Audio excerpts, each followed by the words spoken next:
Hey everybody, welcome to Maggie Holmes Monday. Okay, so this video is going to go up a little bit late.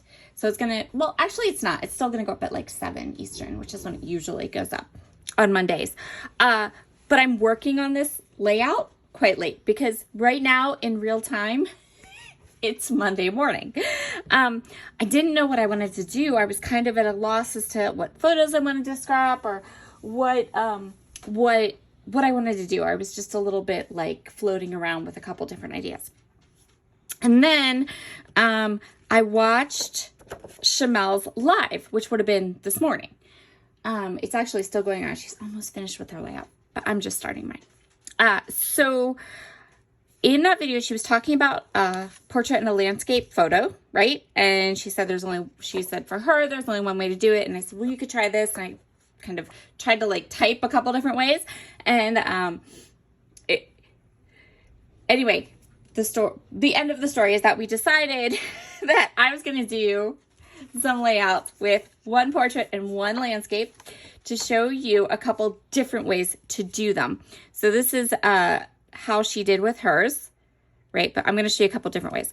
So once I had that in my head, right? One portrait photo, one landscape photo. I went through my photos quick and I actually pulled like 3 different pages worth of photos that I could do. And then I chose the ones that I thought would work with Maggie Holmes products. And then I went through my entire stash of Maggie Holmes stuff and pulled together a lovely array of products that I thought would work with my photos and work together and be super pretty and all that stuff. So that is what we're going to do today. We are going to work on this idea of a couple different ways that you can do one portrait and one landscape photo, 2 photos, to make them interesting.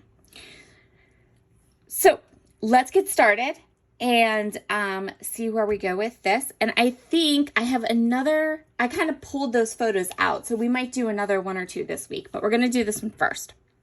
And I'll see what my trusty planner says it's going on this week.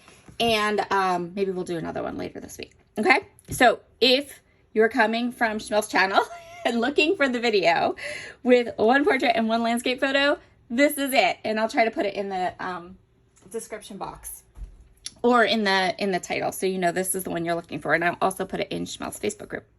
So these are the 2 photos. And then I pulled tons more product than I'm ever going to use. I just chose kind of a different, but I also chose a very kind of different color palette. So this isn't the pinks and and all of that from a typical kind of Maggie Holmes thing. We've got wood grain, this like mustardy brown that's in Garden Party, some florals, some black and white, some pops of gold. So that's kind of where I think I'm going to go with this one. And initially, when I first kind of started thinking about this in my head, I was like, oh, we're going to do one of these wood grains as our background. But actually, we're going to do this as our background because I just really like it. Okay, I'm going to put you on fast forward. I'm going to get scrapbooking. I'm going to show you an alternative way to do 1 4x6 horizontal, 1 4x6 vertical, and then yeah, I think we're going to do this again this week. I really do, because I have a couple different ways you could do it. So, all right, let's get started. Okay, let's get started. I'm going to start by cutting down my paper. So I'm going to remove branding strips, and I'm going to cut into some of these full sheets. Yep, I am cutting into the 12 by 12 sheets today. I find that if I cut into full sheets, those scraps, I will use them and use them and use them till they're done. But if I don't initially cut into them, they will continue to stay in my little iris container, pristine and uncut. So I am a firm believer in cutting the paper. I'm going to start by cutting some strips of pattern paper. These strips are all going to be like, I think one's like 3.5, and this one's something like 2.5, almost, maybe even almost 3. And then the last strip is about 2. This is not exact. They don't have to be exact. You just want them to be enough that they're going to go about 1/3 of the way into your background paper. when they're all layered up.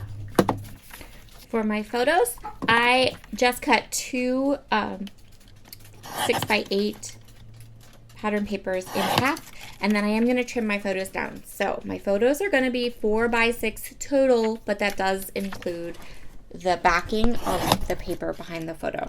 And in this particular case, for this design, it doesn't matter. If you have 4x6 and then add pattern paper behind it, you're going to be just fine. It's just because I was using 6x8 papers that I trimmed my photos down just a little bit. I love lots of patterns and lots of layers, and so I tend to cut all my pattern papers exactly where I want them before I really start to put my layout together. So what I'm going to do is I have both the photos, one horizontal, one vertical. I am placing them on a sheet of this black and white patterned paper, and then I'm just going to cut like a rectangle, like a long rectangle.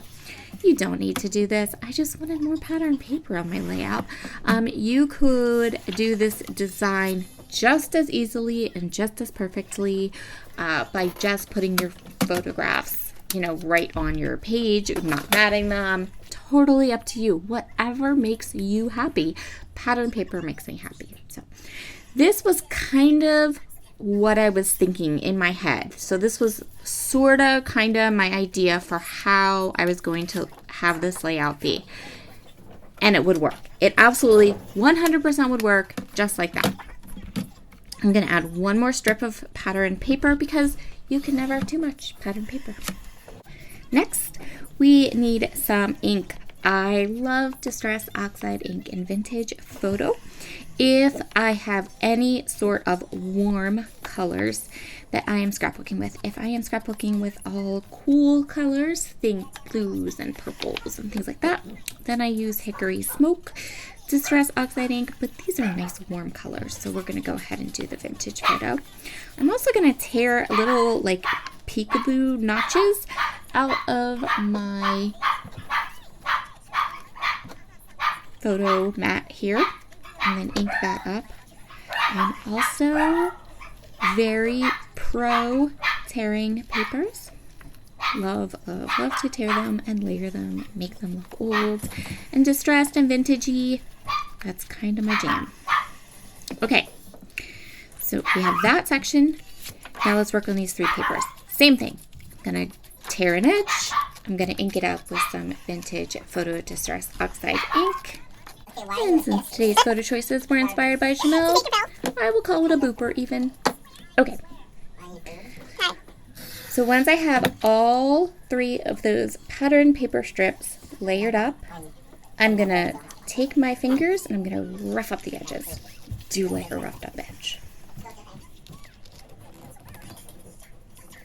Now here is where the possibilities become a little bit endless.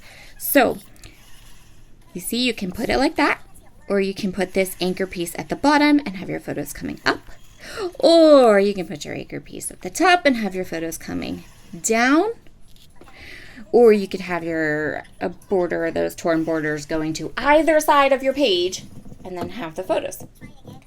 That gives you tons of options with just this one little page design. You have tons of options for one vertical, one horizontal photo. I like how it looks with the borders up at the top today. Another day, I might like the borders off to the side. And that is totally cool. Okay. I am going to put these borders on and I'm going to rough up the edges. I'm going to put some foam tape behind my pictures and pop them up because they are the star of the show.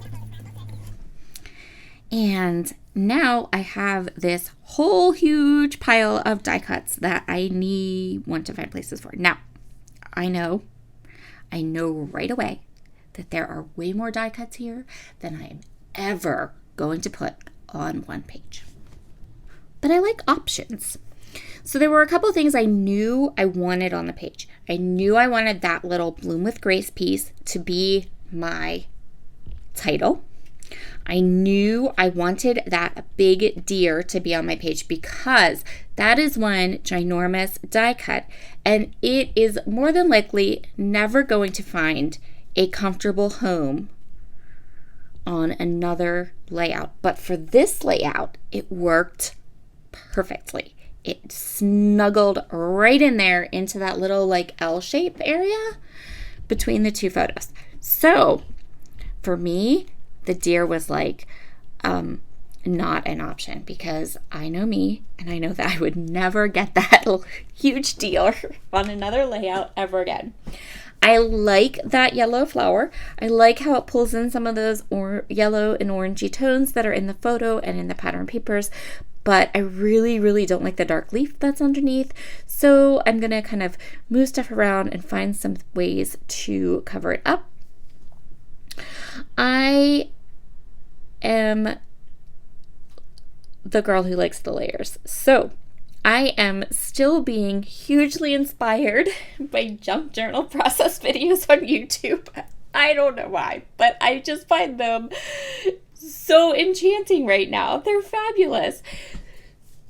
So especially, like there's one girl, her name's Johanna Clow. She's amazing. Another one that I keep watching over and over again is Helen Colebrook. Anyway, so I'm super inspired right now by lots of layers and torn bits and how these junk journalers like collage stuff. And I'm in no way, shape, or form ever going to start that hobby. I don't need another paper crafting hobby, but I still enjoy watching them. And I love how they layer things together. So, yep, that's what I'm doing right now. I'm taking all these bits and bobs and I'm deciding how I want them to be all layered together on my page. My photos have some green in them, so I did really want to add these green flowers because, again, these are the perfect photos to pair with green flowers, and I would probably never ever use them again if I don't use them today. So, decided against that vellum. I love that vellum. That little scrap of vellum is like calling my name, and I think maybe in February we'll use it because I've now pulled it out for 3 layouts to put on 3 different Maggie Holmes layouts, and I have set it aside because I sort of have a it's too pretty to use mentality about that pretty vellum. So we'll see. Now I am going to go ahead and get all these clusters adhered to my page. A couple of things to note. I am using the booper and inking up the straight edges in my clusters. I don't like inking flowers. I don't like inking them with gray. I don't like inking them with brown. I also don't like inking icons. So like that deer, I think inking him would be bad. I don't think it would look good. But things like tags or torn edges or straight things, or torn things, or, bits and bobs of paper, but for whatever reason, it's just personal preference. I don't like to ink flowers. I don't like to ink the deer. I don't want to ink that. I don't know. Just my personal preference. And I'm adding some staples here and there, like to the tops of the tag, because we cannot have naked tags, and I didn't really want to put any twine or anything in the tag. I just being a little lazy and not really feeling it, so I just went for staples. As an aside, I'm also giving myself a little pat on the back because I have actually managed to stash bust quite a few ephemera pieces on this page, ephemera pieces that I really loved and have been saving, but that never seemed to work on any project that I put together, and they actually worked on this one, which made me so super happy. I am going to add journaling on this page, but not on camera, and the journaling is going to go in that little journaling spot right there. Also, I shout out to my Kikoyo tape runner that I adore, because during the course of making this particular layout, because I had all these layers, they were kind of overlapping and stuff like that, I ended up needing to like rub off adhesive onto a bunch of stuff because there was too much adhesive or it was in the wrong place. And yeah, really loved my Kikoyo tape runner for that particular reason. I added a bit of that gold foil acetate to the bottom left edge of my page because my title has the gold foil, like the gold glitter, and I didn't want that to be the only gold on the page. There's other places that have yellow and it all kinds of blends together really nicely, but I wanted to make sure there was at least 2 areas that had a more of a metallic glittery gold to it since it was in my title. I didn't want that to be the only place it was. And more staples, again, for that same reason. One, because it really helps to adhere the clear acetate down, and since we had staples in our tag, staples are going to work well in another spot. Okay, we have lots of layers and patterns.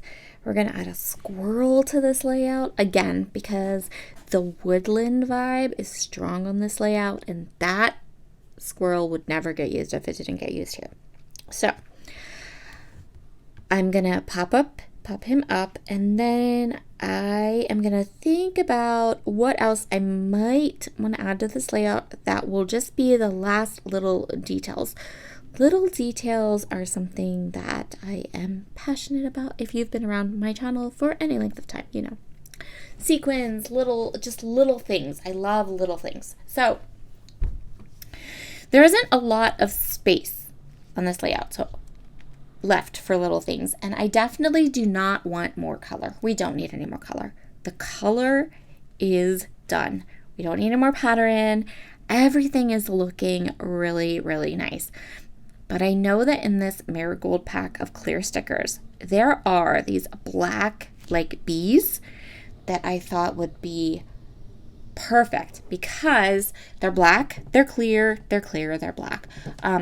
But they're not gonna look funny against some of these patterns. So the bees will look really cute against the wood grain. They'll look totally cute against the plaid background, things like that. So I'm gonna add some of those little clear bees, and then we are gonna call this layout done. All finished, because basically I couldn't put more on this page if I tried. Oh, I almost forgot about Crystal. Be sure in the description box below you will find a video link to Crystal Barrett, who is Miss Amazing Pineapple Papers on YouTube. She is playing along with Maggie Holmes Monday. Today, her video already went up, and you don't want to miss that because she's just the sweetest thing ever. Okay, everybody, have a wonderful, wonderful Monday. See you soon. Bye.